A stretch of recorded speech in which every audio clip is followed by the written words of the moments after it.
এই লোকটি তার কাঁচা তরমুজে লাল রং করছিল। আরে ওস্তাদ তাড়াতাড়ি করুন, পিছনে ব্যাপারী এসেছে।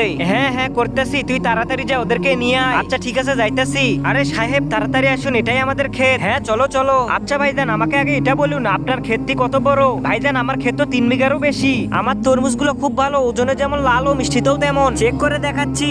হ্যাঁ হ্যাঁ দেখাও দেখি। এই যে দেখুন ভাইজান, মাল তো খুব লাল। কত টাকা নেবে তুমি? ভাইজান আমি তো 10 লক্ষ টাকা নেব। আরে ভাইজান এটা তো একটু বেশি হয়ে গেল। ঠিক আছে আমাকে 9 লাখ টাকা দিয়ে। আচ্ছা ঠিক আছে তাহলে আমাদের ক্ষেতটা ঘুরিয়ে দেখান। হ্যাঁ দেখাচ্ছি। ছোট তুই যা সাহেবদের জন্য কোকা কোলা নিয়ে আয়। ভাইজান আমাকে এখান থেকে একটা খরমুজ কেটে দেখান। আরে এটা কিভাবে সম্ভব? আমার তরমুজ তো সব কাঁচা। আরে ভাইজান দেখাবো দেখাবো, চলো আগে কোকা কোলা খেয়ে আসি। আরে ভাইজান আমার মনে হয় এই ক্ষেতে কোনো ভেজাল আছে। ভাইজান এবার চলুন আমাদেরকে একটা তরমুজ কেটে দেখান। আচ্ছা আচ্ছা চলুন।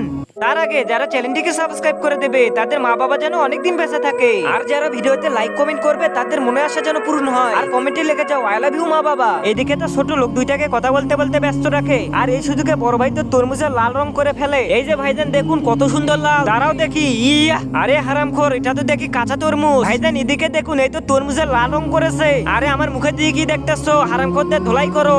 আরে ভাইজান ভুল হয়েছে, আমাদের ছেড়ে দিন।